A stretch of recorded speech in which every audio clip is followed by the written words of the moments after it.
In this video, I'm going to talk about how to fix the slow internet speed in Windows 11 and how we can fix this. So if you're having any kind of an issue with the internet, if it is disconnecting or it's having low speed, this is what we have to do. First thing what you need to do is we have to go over here in the search, type here for CMD and make sure that you run this as an administrator and we have to go for yes. Now we need to type here PING, then you have to put a space. Go for this one, that is 8.8. Make sure that you have to type it once again. Type pin, then you have to press and enter. Then you have to type 8.8.8.8. Make sure 4 times 8 and just press enter. Now we can see this is going to take a little bit of time and it is going to show you this. Right now the average is 26 millisecond and this is the average. Now we need to give one more command, that is PING, then you have to put a space, go for 1.1.1.1 and you have to just press enter. Now it is going to run this over here like this. And right now the above one with the 8.8.8 it give me 26 millisecond and the below one with 1.1 give me 9 millisecond. So I have to select which one I need. So in my case the fastest one is 9 millisecond. So I have to minimize this. Now go over here, type here for control panel and I have to click on this. Now from here, make sure that you set this to category and from here click on network and internet. Go to network and sharing center and from here click on change adapter settings.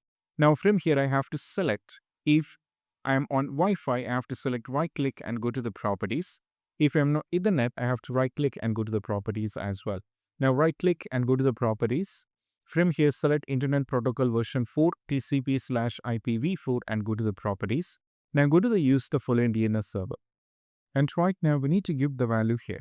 So the value should be 8888 and go for 884 and 4 and just go for OK. Then you have to check, because if you feel like the value over here on the CMD is 88 is better for you, then you can give this value. If you feel like that is not what you need, if you need with 111, then you should be giving the value as 1111 and go for 100 and you have to go for 1. Once you go for this, just go for OK and you have to close this. And there is one more thing. Right click and go to the properties. Now go to configure. Now go to advanced. Now from here, if you go to the preferred bandwidth, click on this and make sure that you select preferred 5G over here and go for OK and you have to check. For some users, preferring the 5G might be causing the issue. So if that is the case, you can go for no preference, go for OK, and you have to close this. After everything has been closed, we need to move to the next one. That is all about, we have to go over here, type here for CMD and click on run as administrator and we have to go for yes. Now we need to type ipconfig, then you have to put a space, go for flash DNS and you have to just press enter. Once done, you can try doing a restart on a computer and you have to check, and this is what we have to do. So these are the steps and I'll see you in the next video. That's it. Bye.